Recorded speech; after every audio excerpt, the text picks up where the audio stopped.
नमस्कार। आज मैं कल्याण में मौजूद हूँ।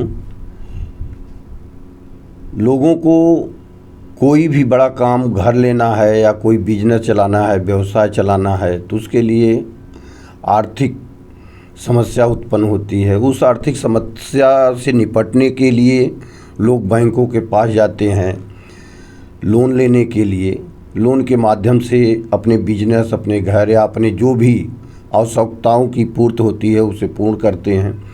लेकिन उसमें तमाम उनके सामने समस्या आती है, सिविल की समस्या आती है, सही जानकारी नहीं मिल पाती है, उनको गाइडलाइंस नहीं मिल पाता है, जिसके वजह से लोग कभी कभी फ्रॉड लोगों के पास पहुंच जाते हैं और फंस जाते हैं। उनका बहुत बड़ा नुकसान, बिजनेस प्रमोट करने के बजाय वो बेचारे डूब जाते हैं। तो इस संबंध में आज हम बैंकिंग एवं फाइनेंस के एक्सपर्ट अजय प्रजापति जी के पास मौजूद हूँ। उनसे मैं तो जानकारी चाहूँगा कि अपने जो आपके पास जानकारी उपलब्ध है उस जानकारी के माध्यम से आप बताइए, लोगों तक इस चैनल के माध्यम से आवाज़ पहुँचे ताकि लोगों को इससे जानकारी, उस समस्या से निपटें, बचें। इस जानकारी में अजय जी, मैं आपसे 2-3 सवाल पूछना चाहता हूँ। एक तो फाइनेंस के बारे में आप जानकारी दीजिए कि लोग कैसे फाइनेंस कराएं, समस्या से कैसे उबरें, वो फ्रॉड लोगों के पास न पहुँचें। दूसरा ये है कि होम लोन के बारे में आप बताइए। ज़्यादा आवश्यकता लोगों को होम लोन की पड़ती है। लोन कैसे शीघ्रता से समाप्त हो, उनको ज़्यादा ब्याज न देना पड़े, ज़्यादा दिन तक उनको झेलना न पड़े। और सबसे बड़ी समस्या आती है उनके सामने सिविल की।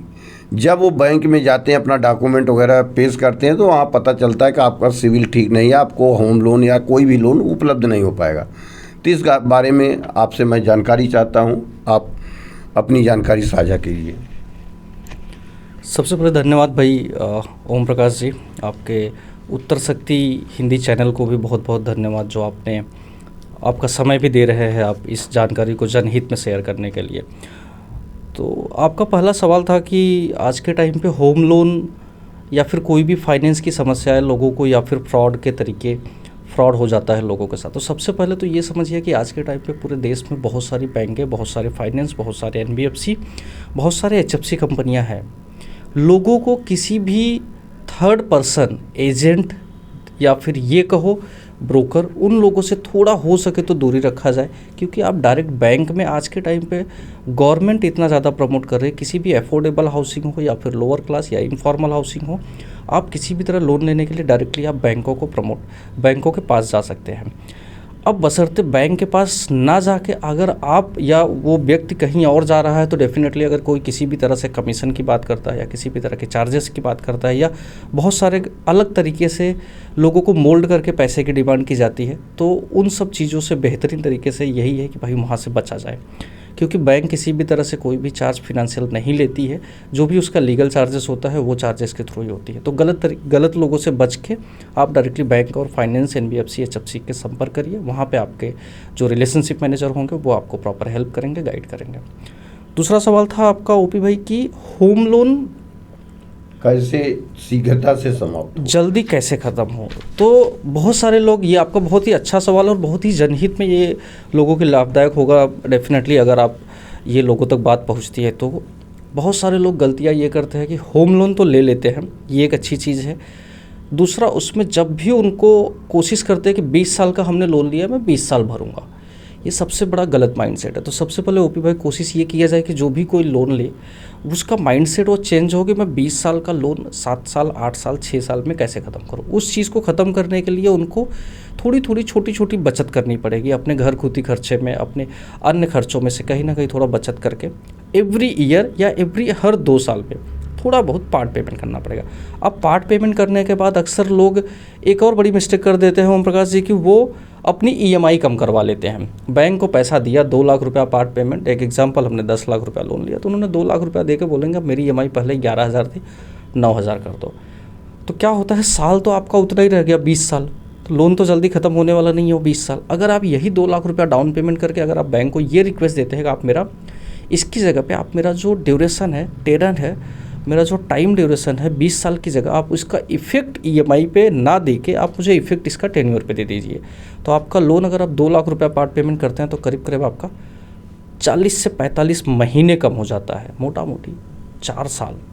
बहुत बड़ा इम्पैक्ट देता है। इस तरह से अगर आप छोटा छोटा पार्ट पेमेंट हर साल करते हैं तो आपको ईजीली 20 साल का लोन 10 साल या 8 साल में ख़त्म कर सकते हैं हम। तीसरा एक और आपका सवाल था, मैंने ध्यान दिया कि सिबिल में बहुत सारे फ्रॉड। लोन एक इटसेल्फ अपना जो वर्डिंग कहता है लोन, तो अगर आप लोन को 2 पार्ट में पढ़ेंगे लोन, तो भी उसमें बहुत सारी कुछ मिल जाती है कि एक तरफ लोन को कहा जाता है कि आप लोन मतलब ले लीजिए, एक तरफ ये भी कहता है कि लोन मत लीजिए।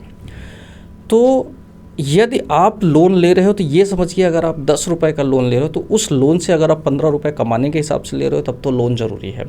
बट अगर आपको लग रहा है कि मैं 10 रुपये डाल के 10 रुपये लोन लेके 10 रुपये कमाने के लिए ले रहा हूँ, तब तो लोन गलत है। अक्सर गलतियाँ वहीं पे करते हैं। आपके घर की इनकम को देखते हुए, आपकी हाउस होल्डिंग इनकम को देखते हुए कोशिश करें जितनी आपकी इनकम उसके 50% से ज़्यादा कभी भी EMI अपने लाइफ में नहीं रखें।